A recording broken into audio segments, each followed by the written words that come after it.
let us all do we can to build a better future. Okay, so this is a very interesting story that everyone seems to be worked up about. I think that they're overworking up about it, though it is something that I do not want to downplay.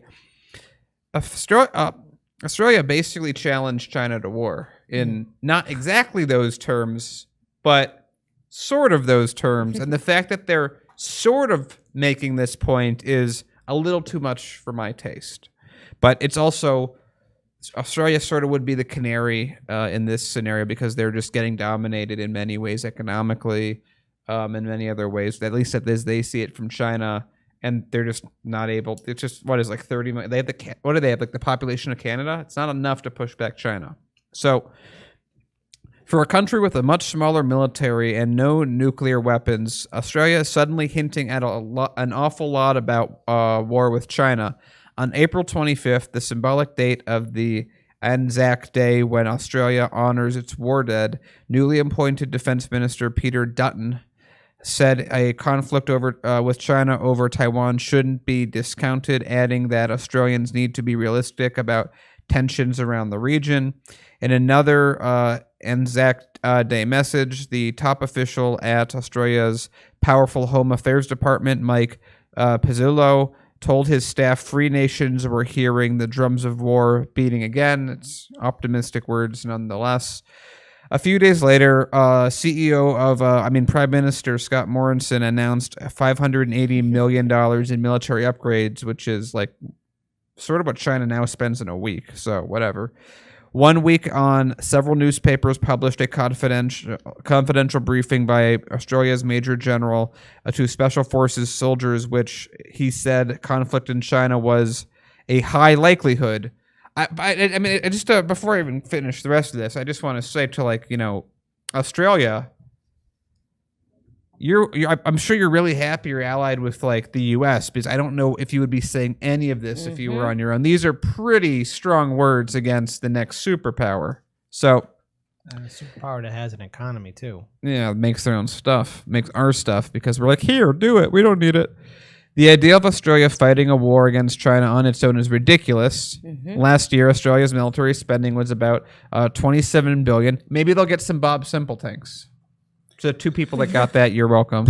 According to the Stockholm International Peace Research Institute, China was estimated to be 10 times higher for the same period at about $252 billion, the second highest in the world. Plus, I love that they added this in. Plus, just an add-on, China is a nuclear power. Australia is not. Yeah. Little detail. Yeah, it's little just detail. This just seems like. Why is Australia doing this? This seems like there's better ways to do it. I understand that they feel like they're being taken over. I've seen enough Australian news over the last year. Like, I get that you're not in a good spot. Your country's like getting bought out like the same way with investors as we are here.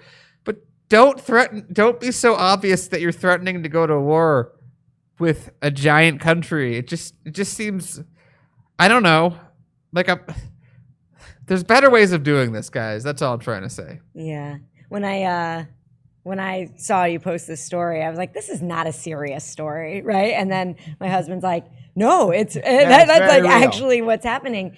And then, I read the article and I thought about it, and I can definitely see this as just like one more reason for the United States to warmonger China. Yeah. And we know that basically among our leadership, there seems to be no war they didn't, like the scent of. So another thing that they were talking about as well is what Australia is really upset about is they don't have complete will to do exports into China. They're really capped off, and they don't have the same thing reciprocal. So they're all, in a weird way, they're making the Donald Trump China trade argument bad sort of a deal. Mm-hmm. But someone noted that there was a really good way to get China to restrict more of your exports? This. Yeah. You're trying to declare war on them. Oh, you threatened us, you tiny little place. Oh, we'll trade everything you want. Yeah. I don't think there's really much more I can add to the story, but, sooner or later, and I do hope that it doesn't lead down this way, but all the saber rattling, one day there's going to be a mistake that's going to be made, and there's going to be a lot of mushroom clouds in the sky. And there's no recovery after that. We're not going to rebuild. I know there's a lot of talk, especially with these post-apocalyptic movies that we see in Hollywood. That's Hollywood. We're not going to recover. Any humans that do survive, we're going to reverse back to stagnation. We're never going to get back to where we're at right now. So, world leaders, calm down. All of you right now are being a little bit out of pocket. I wouldn't love it because they would escalate further, but it'd be really funny and petty if China just like tweeted to the US, because that's how we communicate now, and we're just like, keep your dog in check. or either No, keep your dingo in check. No.